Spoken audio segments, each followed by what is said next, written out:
آیا میدونستید که برخی از عادت‌ها و رفتارها میتونن ما رو به سمت فقر هدایت کنن؟ امروز 5 تا از این کارها رو بررسی میکنیم که اگه ازشون اجتناب کنیم میتونیم به سوی یک آینده مالی روشن‌تر حرکت کنیم. پس با ما همراه باشید. یکی از این کارهایی که میتونه باعث بشه همیشه فقیر بمونیم عدم برنامه‌ریزی مالیه. نداشتن یه برنامه مشخص برای درآمد و هزینه‌ها باعث میشه نتونیم به طور مؤثر مدیریت کنیم. عدم برنامه‌ریزی مالی میتونه منجر به ایجاد مشکلات جدی در مدیریت پول بشه. وقتی فرد بدون یک نقشه مالی پیش میره ممکنه نتونه هزینه‌ها رو به درستی کنترل کنه. به همین ترتیب به راحتی به بدهی‌های زیاد دچار میشه. احساس عدم کنترل روی مالیات‌ها و هزینه‌ها میتونه به استرس و نگرانی‌های عاطفی منجر شه که بر روی تصمیم‌گیری‌های مالی تاثیر منفی میذاره. علاوه بر این فقدان برنامه‌ریزی ممکنه به عدم توانایی توی پس‌انداز و سرمایه‌گذاری توی آینده منجر شه.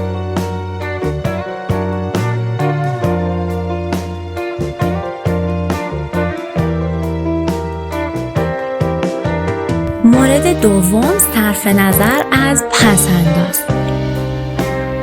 عدم پس‌انداز و سرمایه‌گذاری در آینده به ویژه در سنین جوانی میتونه مانع از رشد مالی بشه.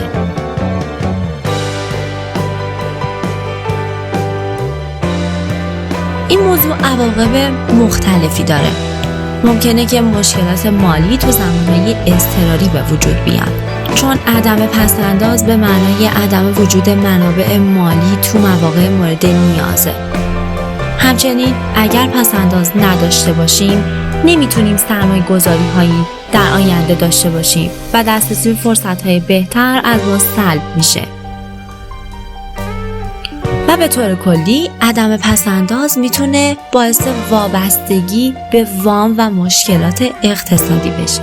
مورد سوم زندگی فراتر از توان اقتصادی. خرج کردن بیش از حد و تلاش برای زندگی در سطح بالاتر از درآمد واقعی میتونه منجر به بدهی و مشکلات مالی بشه. در نتیجه به نسبت بودجه‌ای که در اختیار داریم خرج بکنیم و زندگی بکنیم. چهارم، عدم توسعه مهارت‌ها.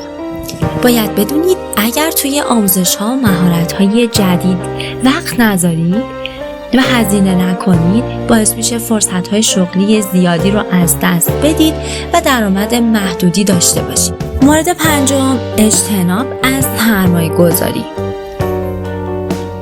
اگر فرصت‌های سرمایه‌گذاری به ویژه تو بازارهای مالی رو نادیده بگیرید باعث میشه پولتون از دست بره و فرصت‌های رشد رو از خودتون سلب کنید. مورد ششم، نداشتن هدف مالی. باید بدونید اگر اهداف مالی برای خودتون تعیین نکنید و کاری روی اون اهداف انجام ندید باعث ناکامی مالی میشه و این موضوع باعث میشه که هیچ وقت اندوخته پس‌انداز شما از یه حدی بیشتر نشه. تو این مورد عدم استفاده از مشاوره مالی. نادیده گرفتن کمک متخصصین مالی برای برنامه‌ریزی‌های مالیتون و سرمایه‌گذاری ممکنه باعث بشه که تصمیمات اشتباه بگیرید و ممکنه از همه مهمتر باعث این بشه که پولتون از دست بره، فرصت رشدتون هم محدودتر از قبل بشه. پس حتما با یک متخصص در زمینه مالی در ارتباط باشید. مورد 8، تمرکز روی مشکلات مالی به جای راه حل. اگر روی کمبودها به جای پرداختن به راه حل‌ها تمرکز بکنید این مانع از پیشرفت شما میشه. البته این موضوع نه فقط در مسائل مالی بلکه توی سایر مسائل زندگی هم کاربرد داره. باید بدونیم همیشه باید به دنبال راه حل‌های بهتر باشیم به جای تمرکز روی کمبودها. مورد نهم که خریدهای ناگهانی و غیر ضروریه. خرید کالاهای غیر ضروری بدون فکر میتونه باعث هدر رفت منابع مالی شما بشه.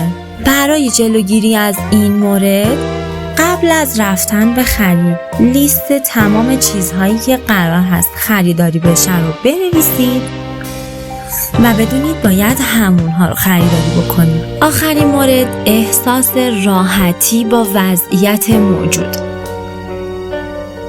نداشتن نگرانی و تنبلی توی وضعیت مالی میتونه باعث به دام افتادن چرخه فقر بشه. اگر هیچ نگرانی و استرسی بابت شرایط مالی حال حاضرتون ندارید، باید بدونید توی چرخه فقر مدام در حرکت هستید و این چرخه مدام برای شما تکرار خواهد شد. در حقیقت این 10 مورد عادتهای ریزی هستند که تغییرات بسیار بزرگی پدید میارن. از اینکه تا انتهای این ویدیو با ما همراه بودید بسیار سپاسگزارم. اگر این ویدیو براتون مفید بود لایک کنید و برای دیدن ویدیوهای مفید و بهتر کانال ما رو سابسکرایب کنید. تا ویدیوهای بعدی، خدا نگهدار.